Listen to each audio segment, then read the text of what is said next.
Wassalamu ala rasulillah wa ala alihi wa sahbihi wa mawalah. Asyhadu an la ilaha illallah wahdahu la syarika lah wa asyhadu anna Muhammadan abduhu wa rasuluhu wa safi wa khaliluh addal amanah wa nasahal ummah wa jahada fi sabilihi haqqa jihadih. Adik-adik mahasiswa rekan-rekan semua yang dirahmati Allah SWT, kita melanjutkan tadabbur kita terhadap surah Hud. Di ayat yang ke-6 ini kita ditunjukkan aplikasi dari ilmunya Allah Subhanahu wa ta'ala. Di ayat sebelumnya kan kita dipungkasi dengan sifat Allah Subhanahu wa ta'ala yang kemarin ya'lamu ma yusirruna wa ma yu'linun innahu alimun bidzatis sudur. Nah, ayat ke-6 ini merinci lebih detail.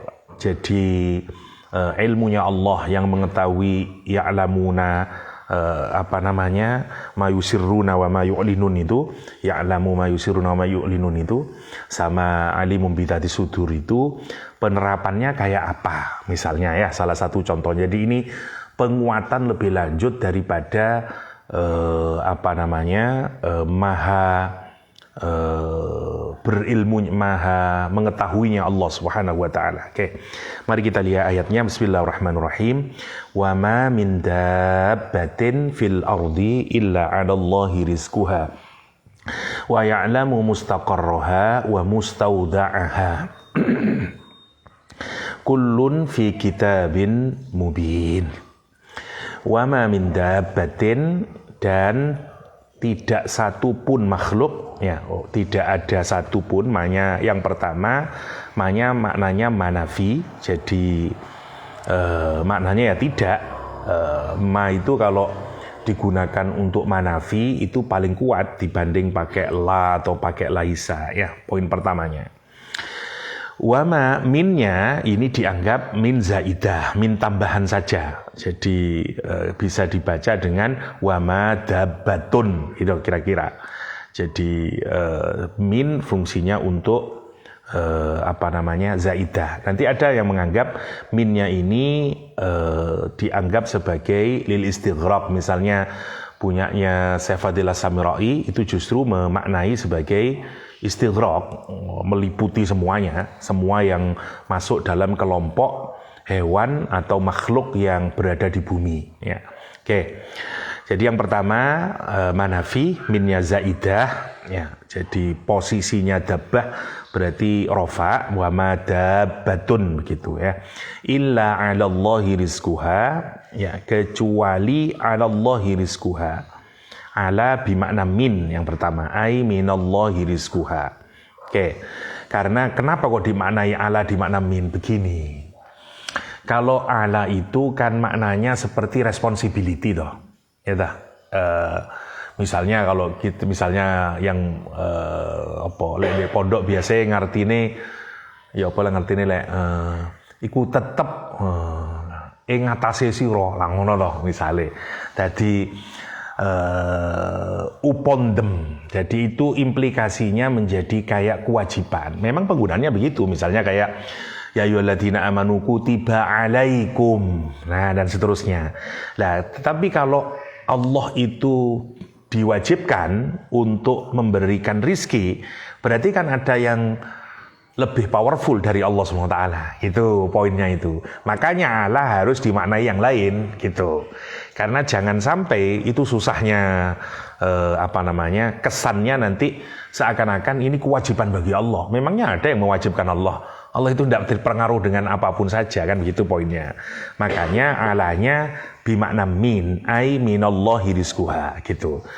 Misalnya ini Mujahid yang menyatakan kullu ma ja'aha mir rizkim fa minallah ya, kata beliau. Jadi makanya para ulama menyatakan, misalnya ada yang menyatakan Allah itu fadlan la wujuban. Jadi ala di sini maknanya bukan kewajiban tapi karunia. Allah mengkaruniakan kepada kita, bukan kewajiban bagi Allah untuk memberikan rizki kepada kita ya. Waqila wa'dan minhu haqqan misalnya. Ya, jadi wa annahu subhanahu la yajibu alaihi syai'. Misalnya penjelasannya ya. Karena Allah tidak diwajibkan oleh siapapun saja, tidak ada yang bisa mewajibkan Allah Subhanahu wa ta'ala. Ya, makanya ini tidak bisa kita maknai dengan kewajiban. Oke. Mari kita lihat. Tapi menarik kalau diperhatikan kalimatnya. Satu, dikasih susunan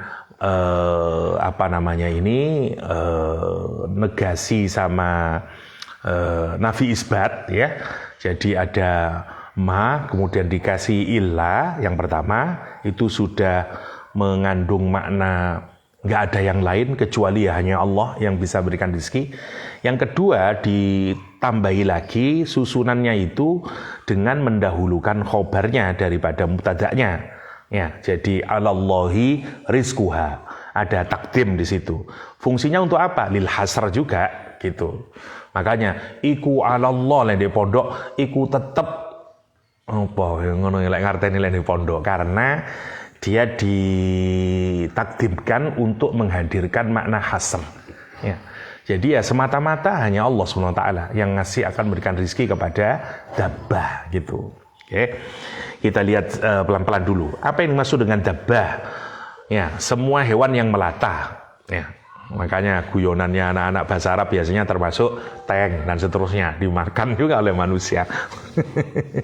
Dabbah itu semua hewan atau makhluk ya yang ada yang berkenaan dengan bumi yang melata sebenarnya, tapi include juga burung, include juga ikan. Menariknya begini, kalau logikanya ditafsir itu, kenapa burung masuk kok dalam kelompok dabbah?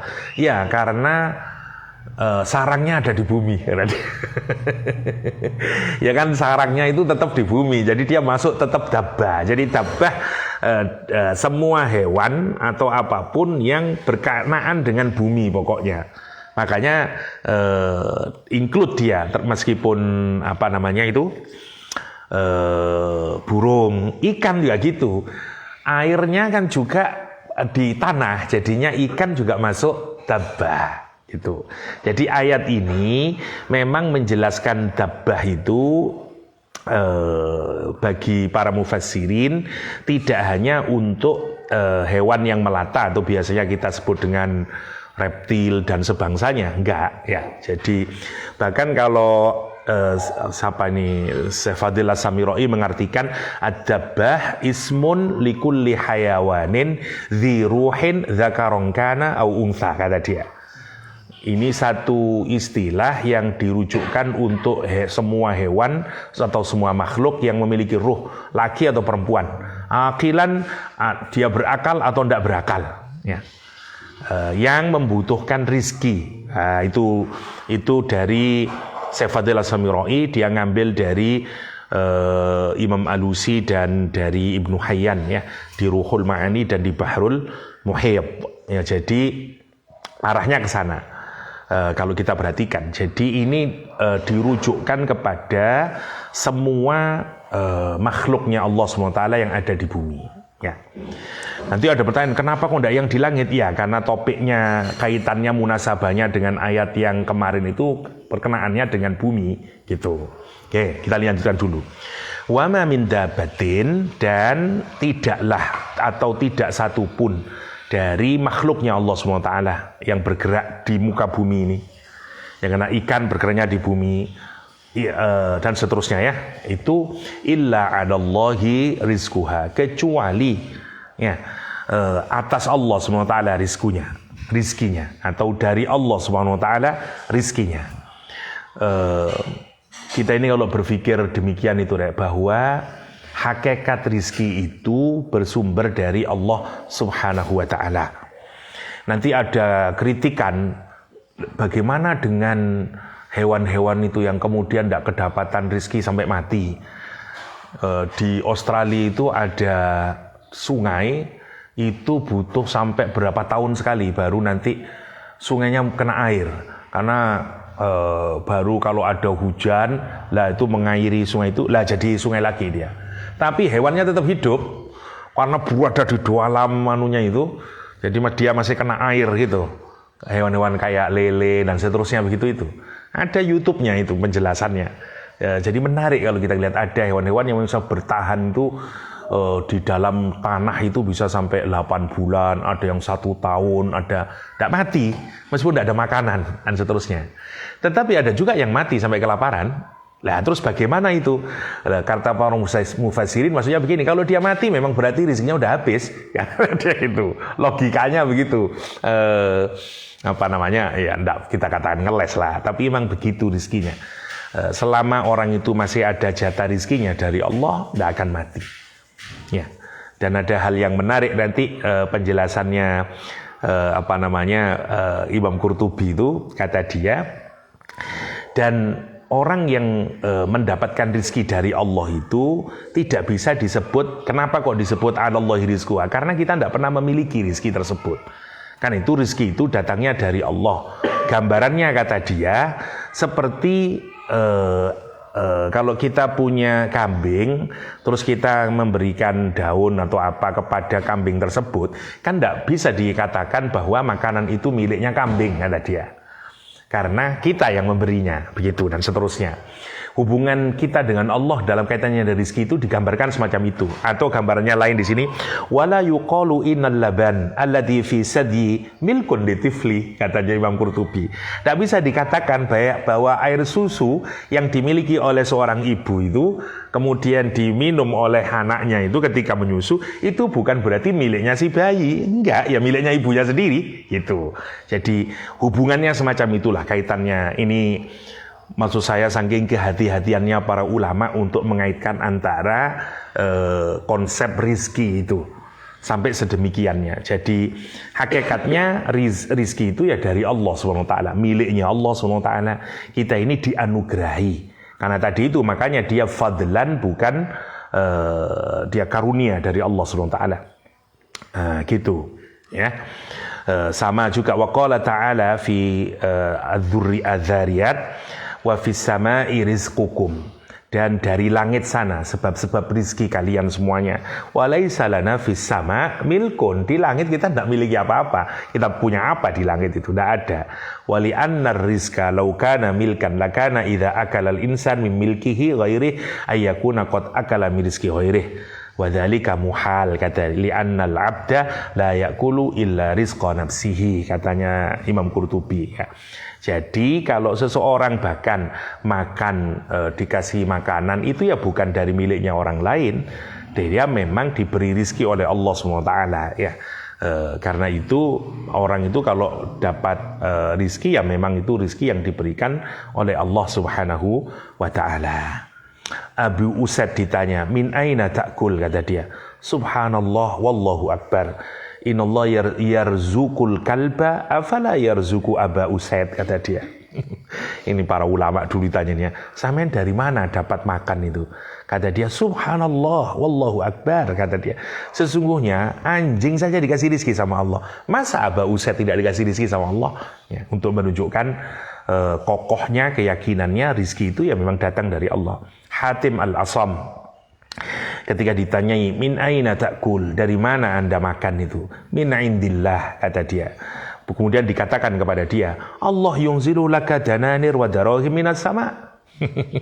Mungkin yang bertanya mangkal juga itu, kata dia, dari mana kamu dapat rezeki itu? Dari Allah, kata dia. Memangnya langit nurunin dinar sama dirham, kata dia. Faqala, kata dia, memangnya harta Allah itu cuma di langit, kata dia. Masya Allah, ya hadzal ard lahu wassama'u lahu, kata dia. Bumi ini miliknya Allah, langit itu miliknya Allah, kata. Fa illam yu'tini rizki minas sama' saqahu li minal ard, kata dia. Masya Allah, ini para ulama dulu ya. Kalau Allah tidak memberikan rizki dari langit, Allah akan mendatangkan rizki saya itu ya dari bumi. Dan kemudian dia membuat syair sebagaimana dalam tafsir Qurtubi ya, wa kaifa akhaful faqra wallahu raziqi wa raziqu hadzal khalqi fil usri wal yusri takaffala bil arzaki lil khalqi kullihim walidhabbi fil baida wal huti fil bahri, kata dia. Bagaimana aku takut miskin, kata dia, sedangkan Allah lah yang akan memberikan rizki kepadaku. Dan dialah pemberi rizki dalam keadaan sulit, dalam keadaan susah. Takaffala bil arzaki lil khalqi kullihim. Dia menanggung rizki semua makhluk, kata dia, secara keseluruhan. Walidhabbi fil baida wal huti fil bahr. Biawak di rawa-rawa, ikan di laut, semuanya dapat. Itu katanya Hatim Al-Asam. Untuk menunjukkan rizki dari Allah SWT. Ini penting ya, konsep ini. Karena yang membuat kita ini kikir terhadap rizki itu karena kita menyangka rizki itu milik kita. Itu bahayanya ya. Dalam Islam itu kita diingatkan bahwa kita ini tidak pernah, ini kan menarik ya. Di dunia ini ada dua aliran besar yang ditegakkan atas konsep possession ya, atau ownership, kepemilikan. Komunis itu tidak mengakui adanya private ownership atau kepemilikan kepribadian, pemilikan pribadi. Karena kata orang-orang komunis itu, semakin orang itu dibuka peluang private ownership, tidak ada kedamaian. Karena watak manusia itu rakus. Karena itu harus dimiliki oleh pemilikan, itu harus diserahkan kepada masyarakat. Public ownership. Nah, siapa yang mewakili public? State. Karena itu semuanya milik negara. Nanti negara yang ngatur, diberikan. Makanya orang komunis gitu. Tanah milik negara, semua negara nanti dibagi merata. Bahkan dulu, saya tidak tahu saya sekarang ya, misalnya kayak China itu kalau menang Olimpiade, itu menang Olimpik atau apa, kalau lomba-lomba dunia itu, uangnya diberikan ke negara, nanti dia dapat berapa, tidak dapat diambil semuanya. Karena itu bukan private ownership. Bayangin, ini gara-gara konsep tentang ownership yang pertama. Sementara kapitalisme sebagai lawan dari komunisme, lain lagi ceritanya. Dia justru sebagai lawan dari komunisme, private ownership segala-galanya. Gitu. Ya memang ada perimbangan, tapi tekanan yang menjadikan berbeda antara kapitalisme sama komunisme adalah pada konsep ownership. Di kapitalis, private ownership itu penting. Nah, gitu. Makanya sampai kelabasan apa-apa nanti dijual. Ya, nanti airport mau dijual. Sekarang semuanya frekuensi kita jual yang sebenarnya itu milik umum mestinya kan ya, hutan kita jual dan semuanya. Nah, di Islam itu menarik, kita mengakui dua-duanya ada dalam sistem ekonomi Islam.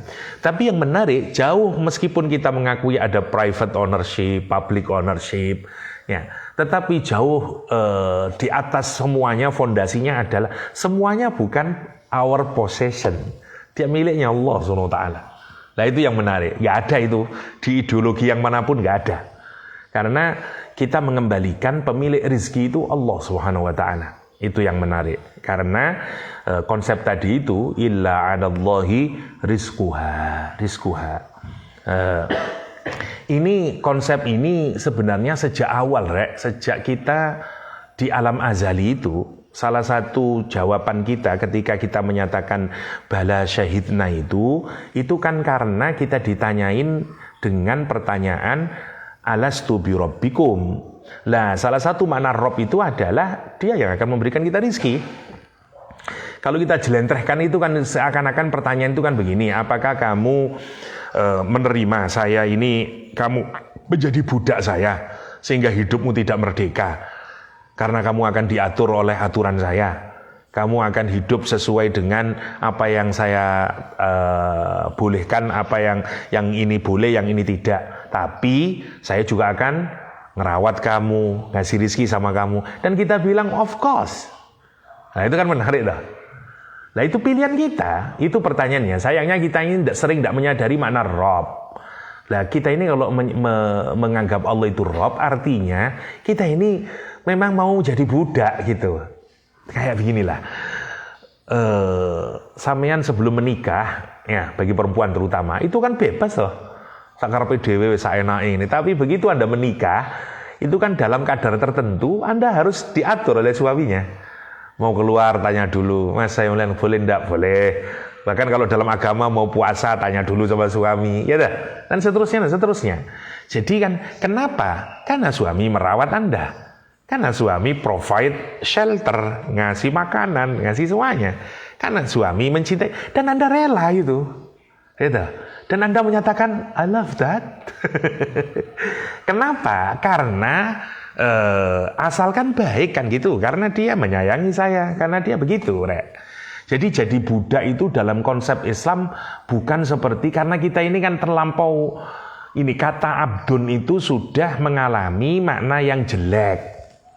Gara-gara perbudakan itu selalu asosiasinya ya jelek, penindasan, opresi dan seterusnya. Bahkan ada orang yang tidak suka menggunakan kata budak itu, hamba Allah. Budak kayaknya, enggak, kalau saya senang budak saja, dan mak jelek itu rasanya, gitu. Kan jangan ditutup-tutupi. Memang kita ini budak. Karena kalau kita masih hamba itu kesannya kayak masih ada kebebasan. Kita itu mestinya kalau mau jadi orang yang paling baik di mata Allah, memang tidak bebas. Ya, maksudnya tidak bebas itu adalah kita hidup dengan aturan Allah. Itu maknanya tidak bebas itu.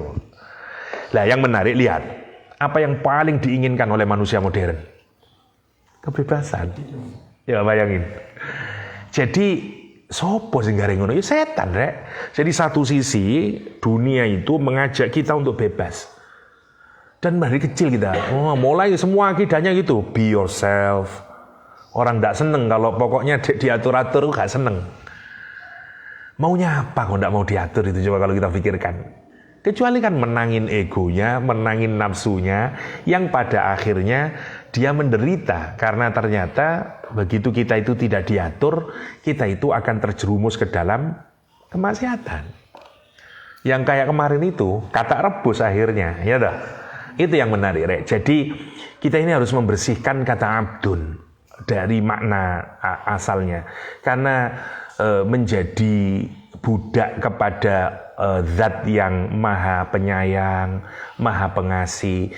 Bukankah senang nurut sama orang tua, yang orang tua itu mencintai kita, merawat kita, yang kita kan enak lah hidup nurut sama orang tua, kan itu yang ideal. Itu poinnya itu. Nah, ini illa 'alallah rizquha itu konteksnya ke sana. Jadi kita ini kalau terhadap rizki harus meyakini rizki itu minallah. Nah, dan karena semuanya nanti akan dimintai pertanggungjawaban kepada kita nanti di yaumul qiyamah. Itu maksudnya ya. Oke. Ada kisah di sini di Imam Turmudi dan Imam Hakim mengisahkan annal asy'ariyin Aba Musa, Aba Malik, Aba Amir fi nafarin minhum lamma hajaru wa qadimu ala Rasulillah. Ini orang-orang dari Bani Asy'ari ini ya. Ada Abu Musa al-Asy'ari, Abu Malik al-Asy'ari, Abu Amir al-Asy'ari. Dia ke Madinah, mendatangi Rasulullah SAW. Fi dzalika wa qad armalu minaz-zad fa arsalu rajulan minhum ila Rasulillah SAW yas'aluhu. Nah, dalam perjalanan itu dia enggak ada makanan nih, udah habis ini. Ini sumpek ini ya apa, nggak punya makanan, nggak punya ini, udah. Akhirnya satu di antara mereka ini ngumpul, ayolah kamu datang ke Rasulullah sana, minta makanan dan seterusnya lah untuk, karena kita Ibnu Sabil itu kan boleh minta torenjannya ya. Falamman taha ila babi Rasulullah SAW, begitu dia ibaratnya ya mau menuju rumahnya Nabi, mau masuk masjid ini, sami'ahu yaqra'u hadhil ayah, dia mendengarkan Nabi Muhammad membaca ayat ini. Wa ma min dabbatin fil ardi illa 'ala Allah rizquha wa ya'lamu mustaqarraha wa mustawda'aha kullu fi kitabim mubin. Faqala ar-rajul, kata dia, mal asy'ariyuna bi ahwanid dawab 'ala Allah. Kata dia, tidak mungkin Al-Asy'ari itu tidak lebih rendah dari binatang melata itu. Pasti dikasih oleh Allah SWT. Itu bedanya kita dengan para sahabat ya. Nonton ayat ngono langsung majelep rek. Ya apa ya orang-orang kayak dulu itu. Mal Asy'ari, kata dia, tidak mungkin itu. Faraja'a wa lam yadkhul ala Rasulillah. Dia tidak kembali ke teman-temannya dan tidak masuk ke Rasulullah, tidak menemui Rasulullah SAW. Faqala li ashabi, kata dia, abshiru atakumul ghauth, kata dia. Gembiralah, sebentar lagi akan datang pertolongan. Hari inilah ono pertolongan lah. Dawud wala yadhunnuna illa annahu qad kallama Rasulullah SAW fa wa'adahu. Lah, dan teman-teman itu merasa bahwa orang ini sudah ketemu Rasulullah. Ketika dia menyatakan bahwa sebentar, tenang aja. Habis ini ada datang bantuan lah. Ya. Oleh Al-Ghawth ya. Istighosah itu kan minta pertolongan. Mari datang pertolongan, kata dia. Oke. Habis itu, fa bainama hum kadzalik id atahum rajulani. Kemudian ketika dia dalam keadaan gitu, datang dua orang ya membawa satu tempat wadah makanan mamlu'ah hubzan wa lahman. Ya. Wah, dia ada kalau sekarang ya apa sini? Nampan atau apa ya, ono rotine, ono daginge, ya fa'akalu minha ma sya'u. Dia makan sepuas-puasnya, kenyang semuanya. Summa qala ba'duhum li ba'din. Terus mari makan kenyang semuanya, terus dia bilang, "Lau anna radatna hadat ta'am ila Rasulillah uswarqi." Banyakan ini.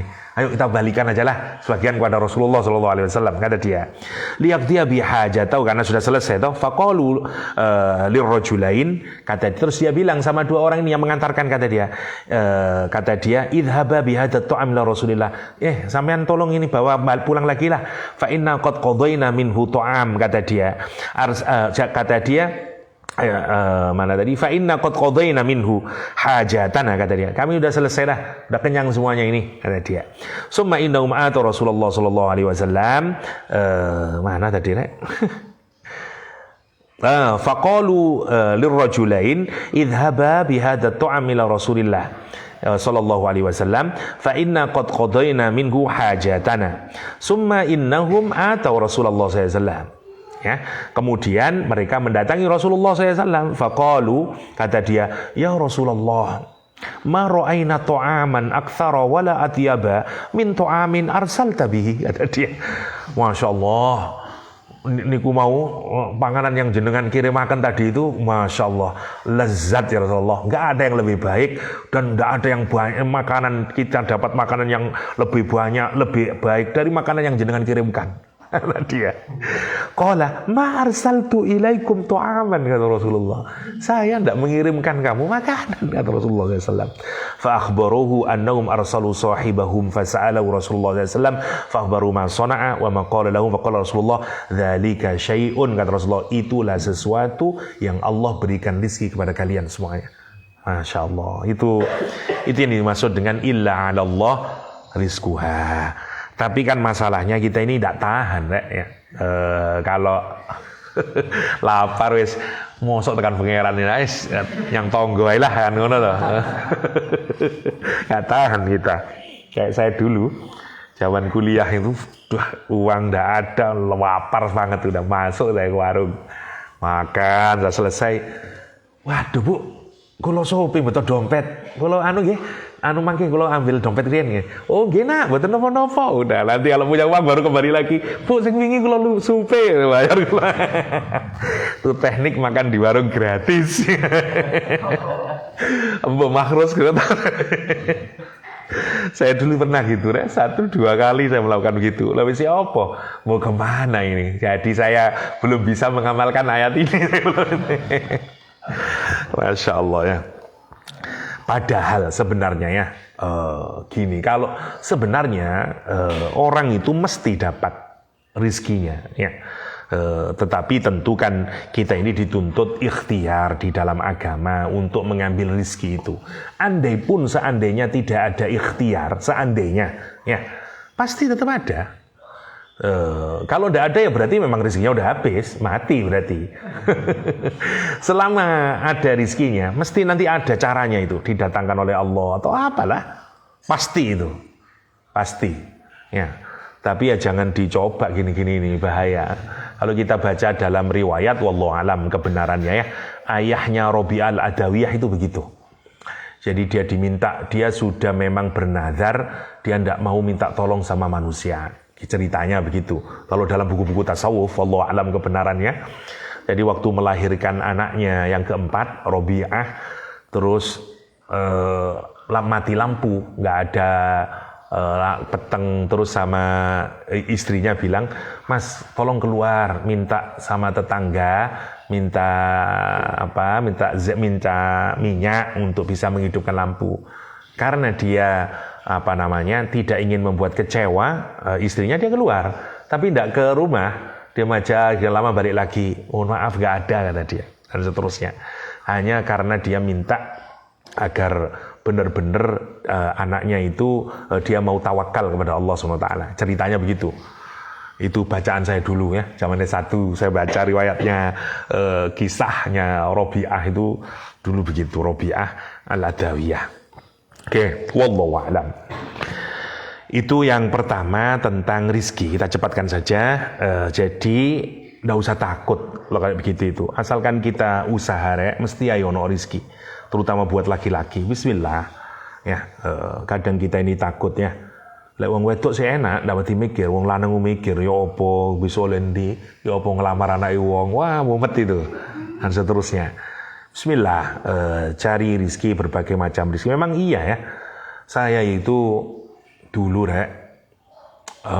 jenenge wong ndak duwe, terus kepingin dapat uang tambahan.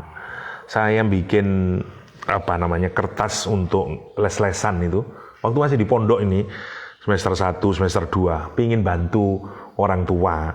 Karena kok aduh mosok njaluk duit dok. Saya bikin menerima les privat ngono-ngono lah. Saya muter perumahan itu satu-satu, tak kasih. Ya zaman sekarang bisa naruh di website. Dulu gak ono zaman saya kuliah gak ada. Jadi itu nulis terus dikasihkan, ditempelin gitu. Wong sing dijenggong asu gitu. Wong rumah perumahan Surabaya, waduh lari satunya. Itu satu pun ndak ada yang nelpon. Padahal tak kasih telepon teman saya yang punya rumah sesama kuliah tuh, kalau ono telepon nerima saya terima yuk, siap. Dia nolong saya. Gak ada satupun. Berhari-hari itu seminggu putus asa saya. Aduh, ya apa cara nih gelek kerjaan itu. Zaman kuliah ya.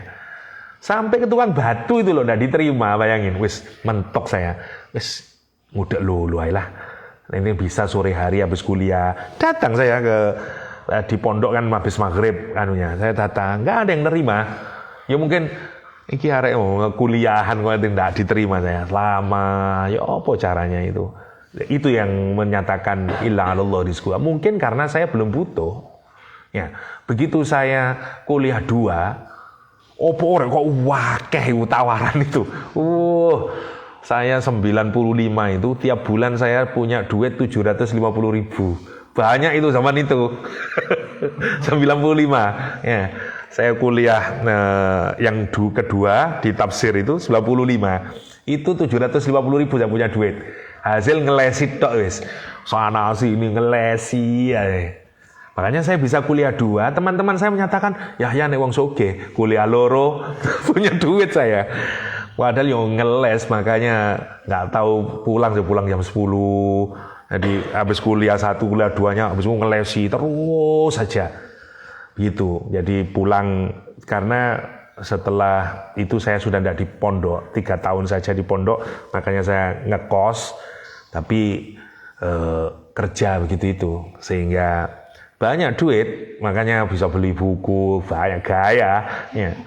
Banyak itu teman-teman saya itu rata-rata waktu itu ya 300.000 uangnya bulanan itu. Iku wis saya 750, wah lebih-lebih ini.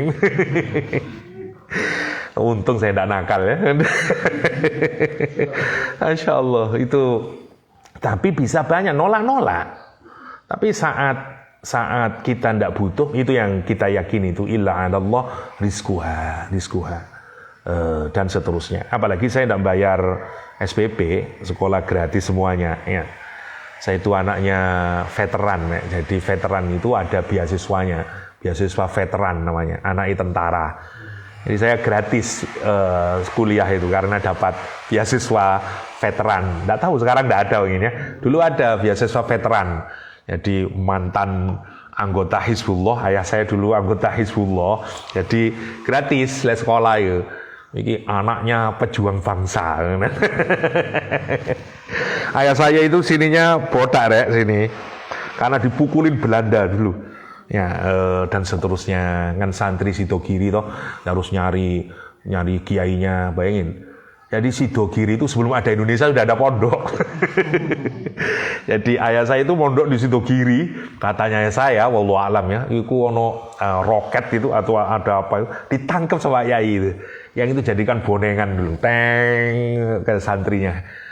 Ya Allah alam, tapi saya tidak tahu apa cerita itu benar, tapi katanya bapak saya begitu dulu. Jadi Sidogiri zaman itu belum ada Indonesia Raya, belum ada itu. Masya Allah nih, itu menariknya zaman dahulu. Tapi anehnya saya tidak dipondokin ke Sidogiri, tidak bener. Oke. Itu apa namanya, illa 'alallah rizquha, ya. Wa ya'lamu mustaqarraha wa mustauda'aha, dan Allah mengetahui mustaqarraha.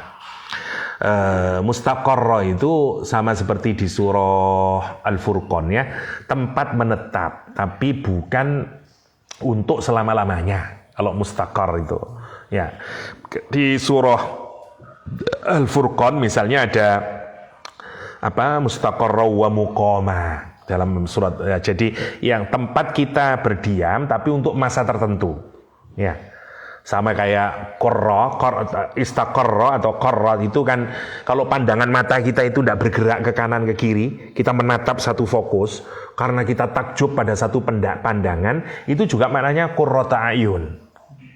Biasanya kita ini kalau mengagumi sesuatu, sampean lah ndak kedip lah itu qurrata ayun, saking senenge.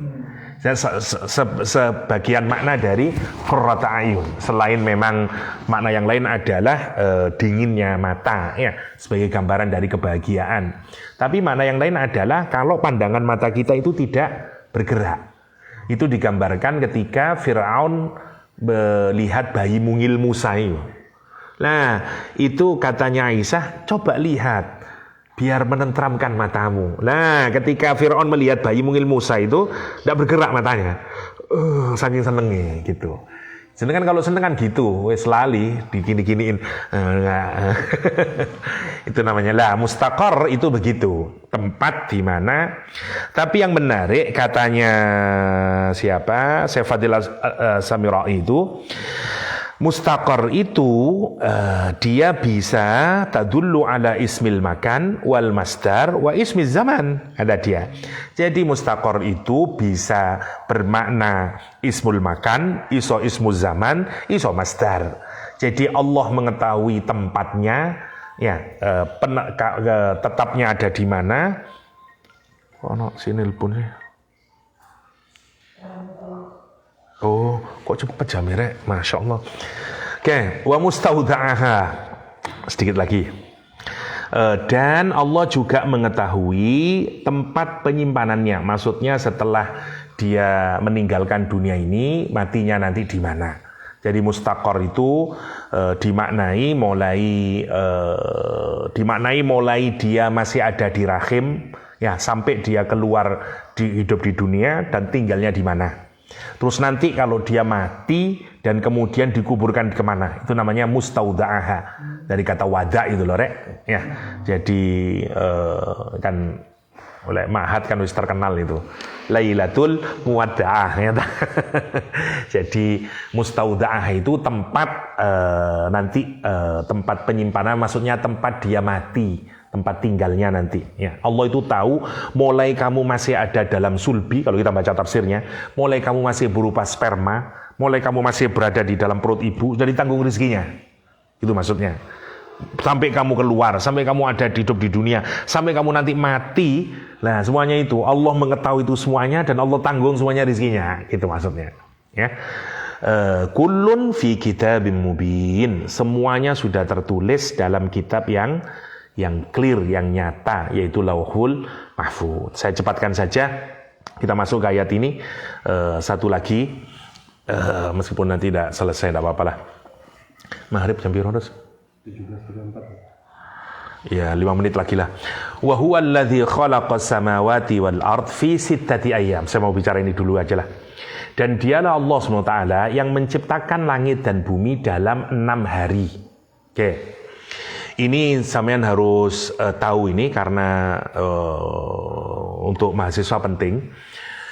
Di dalam Al-Quran biasanya yang menjadi kritik buat para orientalis atau orang-orang yang benci Islam adalah penciptaan di dalam Al-Quran itu kontradiksi. Biasanya gitu nah mereka. Karena di surat As-Saffat kalau kita tidak hati-hati menunjukkan penciptaan 8 hari. Ya, saya bacakan misalnya di surat As-Saffat ya. Di surat As-Saffat itu Allah menyatakan kul innakum latakfuruna billadzi khalaqal arda fi yaumain. Ya, katakan Muhammad, patutkah kamu kafir kepada zat yang menciptakan bumi dalam 2 hari? Ya toh, berarti 2 hari nih. Kemudian ayat ke-10-nya wa ja'ala fiha rawasiya, Allah kemudian menjadikan di dalamnya gunung-gunung ya. Wa baraka fiha, kemudian memberkatinya, wa qaddara fiha, kemudian menentukan semuanya makanannya, buah-buahannya semuanya ya. Sampai bumi ini layak tempat huni fi arba'ati ayam, 4 hari. Berarti berapa? 2 hari tambah 4 hari. 6 hari, biasanya begitu. Oke. Ayat ke-12-nya faqadahunna sab'a samawatin fi yaumain. Dan kemudian Allah ya menciptakan 7 langit itu dalam 2 hari. Berarti berapa? 8 hari. Biasanya orang orientalis para mengkritik Islam sampean harus hati-hati, orang non muslim. Ngeritiknya misalnya gitu. Quran kamu itu kontradiksi gitu. Satu ayat menyatakan sittata ayam, tapi di ayat ini kalau dirinci kok jadi 8 hari, kan itu tidak tepat toh. Nah, penjelasannya menarik dari Imam Syekh Mutawalli Sya'rawi. Gini ceritanya itu. Jadi kata Syekh Mutawalli Sya'rawi, memang kalau tidak dibaca hati-hati ini seperti 8. Tapi sebenarnya enggak, sebenarnya tetap 6 gitu. Kenapa? Karena ini saya tidak baca semuanya lah, saya cepatkan saja. Seperti kalimat begini, sirtu ila tonto fi sa'atain. Nanti kalau cek lagi di tafsirnya saya Mutawalli Sya'rawi ya. Saya pergi ke Tonto ya 2 jam. Okay. Wa ilal Iskandariyah fi arba'i sa'atin. Kalau saya saya ke Iskandariyah butuh waktu 4 jam. Fasa'atani al-awwal 2 jam yang pertama tadi dakhilatani fil arba'. 2 jam yang pertama itu sudah masuk di dalam 4 bulan. Saya kayak begini. Kamu dari Malang ke Surabaya butuh waktu 2 jam. Kalau saya ke Singosari 1 jam. Terus ke Surabaya 2 jam. Itu kan berarti untuk sampai Surabaya 3 jam, tetap 2 jam gitu. Itu maksudnya Syekh Mutawalli Sya'rawi. Jadi penjelasannya menarik Syekh Mutawalli Sya'rawi. Jadi untuk menyatakan Allah itu menciptakan bumi secara sempurna 4 hari gitu. Tetapi ciptaan buminya, wadahnya dulu, buminya itu 2 hari. Habis gitu diciptakan gunung dan seterusnya, isinya itu hewannya, reptilnya, buah-buahannya semuanya lengkap, terus sampai jadi siap dihuni butuh waktu 4 hari. Jadi itu makanya kata dia famujmal, kata dia khalqil ardi fi arba'ati ayyam fal yaumanil 2 hari yang pertama itu kata dia dakhilan fil arba'ah ayyam, kata dia. Sama seperti penjelasannya seperti itu. Jadi singkatnya ini karena nanti kalau ada yang mengkritik maksudnya tidak begitu. Ayat ini harus dibaca langsung. Allah di awal menciptakan, aku ciptakan bumi 2 hari. Dan yang 4 hari ini kejadiannya tetap di bumi gitu.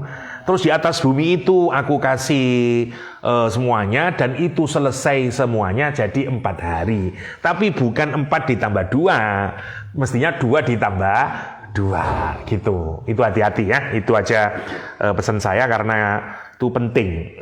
Kita gelagapan kalau ndak loh. Iya rek lu ngono. Engko malah kita berarti memang Quranmu kontradiksi gitu. Seneng itu para orang yang tidak suka dengan Islam, padahal dia salah memahaminya. Maksudnya begitu, tetap 6. Yang paling menarik, kenapa kok dijatuhkan 6? Padahal usia penciptaan bumi itu, sekarang kalau kamu ngomong dunia ini diciptakan dalam 6 hari, diketawain sama sains. Kenapa? Karena dunia ini berusia 13,8. Ada menyatakan 7 ya, tapi yang sekarang itu 13,8 miliar tahun. Wis tuwa biyen, mosok 6 dino lah ya, betul. Nah, gitu ya toh. 13,8. Yang menarik saya pin panjang tapi tidak cukup waktunya ya. Jadi Sekarang itu ada orang Amerika namanya Carl Sagan, itu pencipta apa yang disebut dengan cosmic calendar. Jadi waktu 13,8 itu dia mampatkan menjadi 1 tahun. Biar untuk memudahkan, karena kalau kita mikir segitu itu terlampau detail dan ruwet nanti. Singkatnya dia bikin namanya kalender kosmik istilahnya, cosmic calendar. Jadi 1 tahun. Nah, dalam 1 tahun itu terus kayak kamu bikin peta itu loh, kan ada di skala kan gitu loh. Nah, dalam 1 tahun itu menarik dia. Ada acara TV-nya Carl Sagan itu, dia astrofisikis, fisika astronomi dia. Jadi dia nanti tanggal 1 Januari ada apa, 2 Januari apa, sampai ke 25 Desember sampai 30 Desember. Jadi 1 tahun kejadian alam semesta itu. Nah, ternyata idenya Carl Sagan itu sama persis dengan cara Al-Quran menjelaskan sebagai cosmic calendar gitu. Nah, ternyata waktunya itu tepat rek diteliti, Masya Allah ya. Jadi 13,8 itu nanti sampean samakan dengan peristiwa Big Bang sampai sekarang, itu kapan terjadinya bumi. Itu kan menarik memang ya.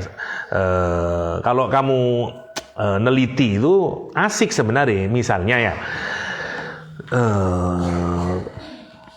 pertama kali terbentuk atom, jadi waktu materi semuanya itu benda rek, belum ada awalnya, tidak ada apa-apa, tiba cuman beng muncul ya. Nanti muncul pertama kali itu muncul apa namanya kuak itu bagian yang lebih kecil dari atom. Terus karena panas awalnya, terus mendingin, terus mereka saling terikat satu bentuk atom. Nah, jadi atom, ojo mikir menungso, si atom nih. Atom itu 300.000 tahun yang lalu terbentuk satu atom ya.